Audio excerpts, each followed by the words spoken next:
السلام علیکم۔ آج بدھ ہے، جنوری کی 19 تاریخ۔ پاکستان میں اس شام کے 7، بھارت میں 7:30، اور یہاں ہمارے اسٹوڈیوز کی گھڑیوں میں صبح کے 9 بج رہے ہیں۔ وائس آف امریکہ واشنگٹن کی اردو سروس سے میں ہوں خالد حمید، خبروں کے ایک بلٹن کے ساتھ۔ طالبان حکام نے اگست میں افغانستان کا اقتدار سنبھالنے کے بعد سے پہلی اقتصادی کانفرنس میں بین الاقوامی برادری سے مطالبہ کیا ہے کہ وہ ان کی حکومت کو تسلیم کریں تاکہ افغانستان بینک اثاثوں کو جاری کیا جائے۔ کابل میں ہونے والی ایک روزہ افغانستان اکنامک کانفرنس میں وزیر اعظم اور ان کے نائبین اور افغانستان میں اقوام متحدہ کی خصوصی نمائندہ سمیت اعلیٰ سرکاری حکام نے شرکت کی۔ طالبان کے وزیر اعظم ملا محمد حسن اخند نے کانفرنس میں کہا کہ افغانستان بینک کے اثاثے منجمد کرنا انسانی حقوق کی خلاف ورزی ہے۔ انہوں نے عالمی برادری سے افغانستان میں لوگوں کو انسانی امداد فراہم کرنے کا مطالبہ کیا۔ طالبان کے نائب وزیر اعظم عبدالسلام حنفی نے بھی کانفرنس سے گفتگو کرتے ہوئے اپنی حکومتی اقتصادی پالیسی کی نقاب کشائی کی اور کہا کہ حکومتی اقتصادی پالیسیوں میں نجی شعبے کو فوکس کیا جائے گا۔ انہوں نے کہا کہ اقتصادی پابندیوں سے افغانستان میں لاکھوں بچے غذائی قلت سے متاثر ہوئے ہیں۔ انہوں نے کہا کہ طالبان افغانستان میں بین الاقوامی برادری کی فلاحی امداد کا خیر مقدم کرتے ہیں۔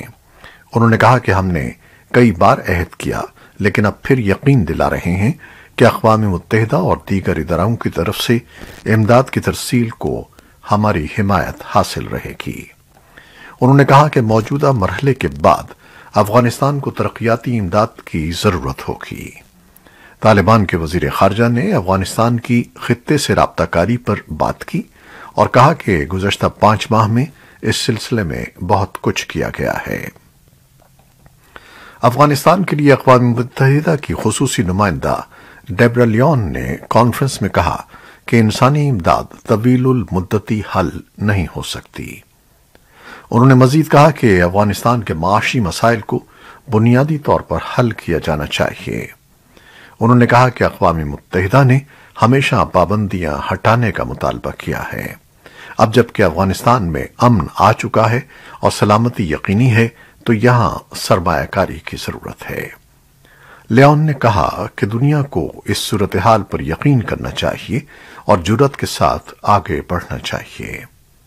انہوں نے کہا کہ افغانستان میں بڑے پیمانے پر معاشی سست روی کے باوجود بدعنوانی سے نمٹنے کی کوششوں کی وجہ سے آمدن بڑھ رہی ہے اور حال ہی میں منظور کیا گیا قومی بجٹ پہلی بار مکمل طور پر قومی محصولات سے مرتب کیا گیا ہے۔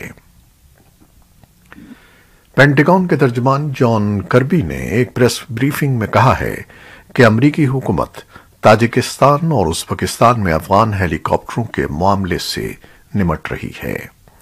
انہوں نے کہا کہ ان کے خیال میں یہ سمجھا جا سکتا ہے کہ ان طیاروں کو افغانستان نہیں بھیجا جائے گا۔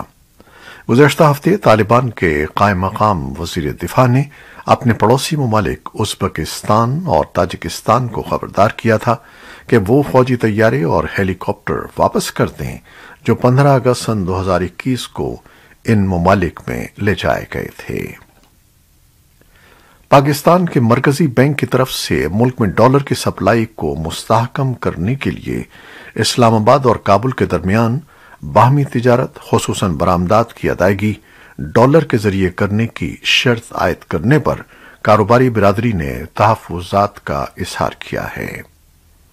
پاکستان اور افغانستان کی کاروباری برادری کے نمائندوں نے وائس آف امریکہ سے گفتگو کرتے ہوئے کہا ہے کہ اگر اس نئی پالیسی پر نظر ثانی نہ کی گئی تو پاک افغان باہمی تجارت کو مؤثر طور پر جاری رکھنا مشکل ہو جائے گا۔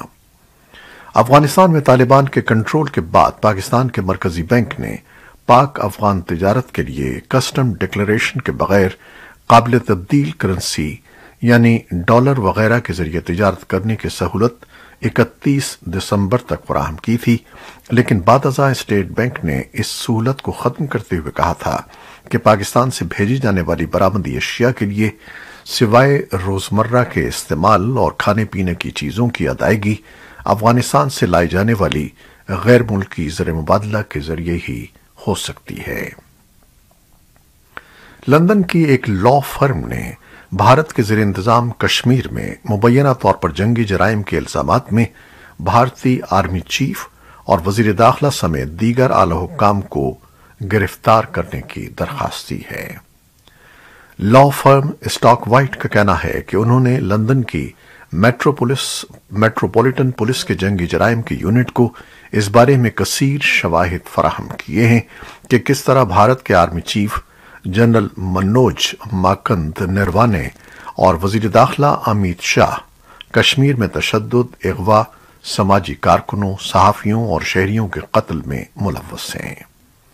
خبر رساں ادارے ایسوسی ایٹڈ پریس کے مطابق لا فرم کی رپورٹ سن 2020 اور 21 کے درمیان جمع کی گئی گواہیوں پر مبنی 2000 بیانات پر مشتمل ہے۔ بھارت کی وزارت خارجہ اور وزارت داخلہ نے ایسی کسی رپورٹ سے لا علمی کا اظہار کرتے ہوئے تبصرے سے انکار کیا ہے۔ گوانٹانامو بے میں امریکہ کی جانب سے دہشت گردوں کو قید میں رکھنے اور مقدمے چلانے کے لیے قائم کیے جانے والے حراستی مراکز کو 20 سال مکمل ہو گئے ہیں۔ اس موقع پر ہیومن رائٹس واچ اور ریڈ کریسنٹ جیسے حقوق کے عالمی ادارے اس حراستی مرکز میں مبینہ خلاف ورزیوں کا احاطہ کرتے ہوئے یہاں موجود باقی ماندہ قیدیوں کی منتقلی کا مطالبہ کر رہے ہیں۔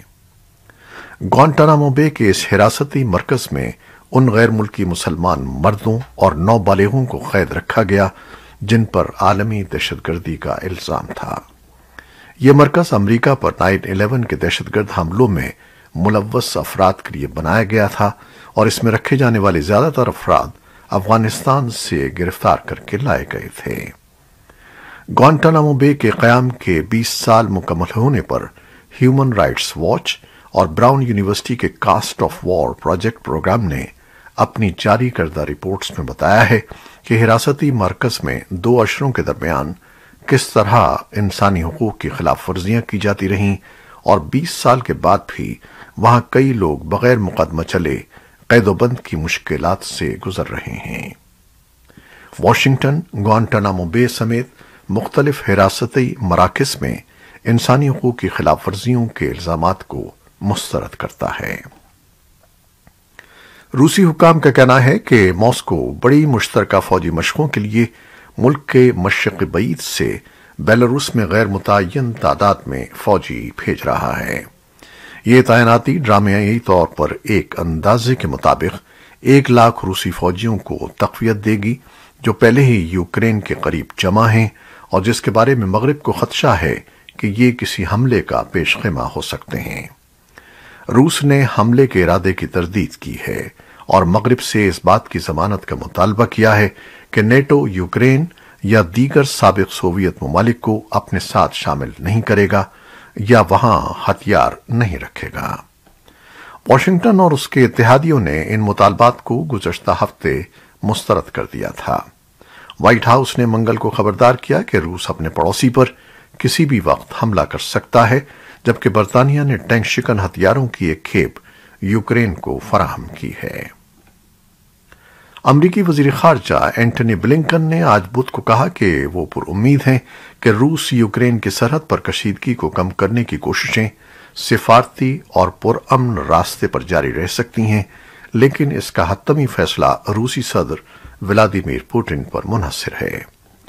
اپنے دورے کی پہلی منزل کیف میں امریکی سفارت خانوں کے عملے سے بات کرتے ہوئے بلنکن نے کہا کہ دنیا دیکھ رہی ہے کہ کیا ہو رہا ہے اور یہ کہ روس پہلے ہی کیا کر چکا ہے اور مزید روسی جارحیت کا خطرہ بہت ہی بنیادی اصولوں کو چیلنج کرتا ہے جو پورے بین الاقوامی نظام کے لیے نقصان دہ ہیں۔ بلنکن نے کہا کہ ہم نے یہ واضح کرنے کی کوشش کی ہے کہ روس کے لیے 2 راستے ہیں، سفارتکاری اور بات چیت کا راستہ، جن میں اختلافات کو پرامن طریقے سے حل کرنے کی کوشش ہو سکتی ہے، جبکہ دوسری صورت میں اگر روس نے جارحیت کو فروغ دیا تو پھر روس کے لیے اس کے نتائج ہوں گے۔ بلنکن جمعرات کو برلن جائیں گے، جہاں وہ جرمن وزیر خارجہ